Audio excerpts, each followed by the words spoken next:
Às vezes tudo que o Supremo fala para você, mas você não acha gravíssimo que vão tentar cometer um impeachment do ministro Supremo pela sua atuação responsável? Acho.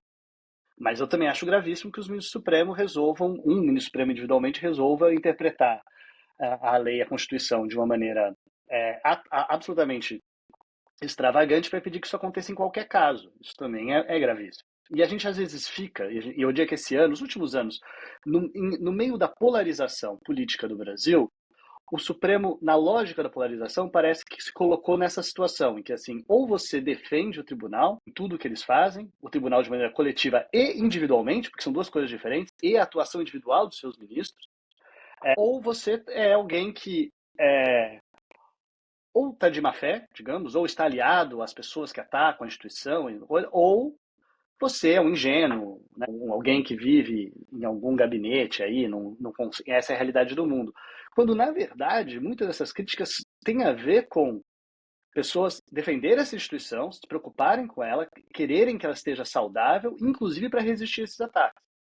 Então, o que a gente vê hoje em dia é conforme o Supremo se mostra desinibido por limites jurídicos, fica muito difícil o Supremo justificar a sua atuação enquanto intérprete da Constituição.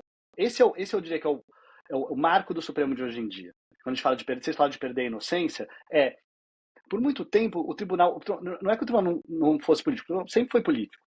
E não é que a política e a análise de contexto não fizesse parte dessa atuação, claro que faz. Mas o Supremo, seja sinceramente os indivíduos que o compunham se consideravam limitados pelos limites, às vezes, do que certas regras do texto constitucional e das leis permitiam fazer, ou mesmo que eles próprios gostassem de fazer mais, eles sentiam isso, que a legitimidade deles dependia disso. Que se eles rasgassem essa fantasia, eles exporiam-se como atores políticos como todos os outros, e daí, nessa luta como ator político como todos os outros, eles podem, inclusive, perder. Né? Estão mais expostos. E um pouco do que a gente vê esse ano cada vez mais isso, as pessoas defendendo o tribunal, não com frequência, não do tipo, não, mas é claro, você não está entendendo, essa interpretação, se você observar o artigo tal junto com esse, na verdade, as pessoas vão assim, não, mas você queria o quê? O que você preferia? Você preferia que fulano, sei lá, que fulano tivesse solto, se fulano tivesse sido, você preferia que o tribunal tivesse e não fizesse nada, e é tipo, não é isso, né?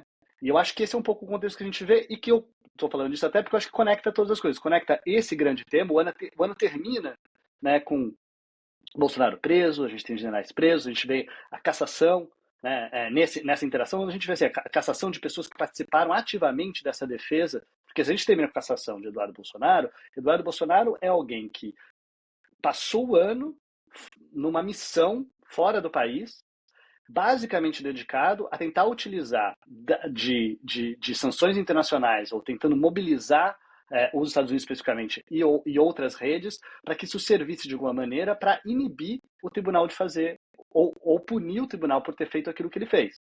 E a gente termina o ano basicamente com o ministro Alexandre, que tinha sido pessoalmente colocado numa lista, né, de sanções internacionais dos Estados Unidos, sendo retirado, e o Eduardo Bolsonaro sendo caçado. Né? Então, assim, essa missão, ainda bem, falhou.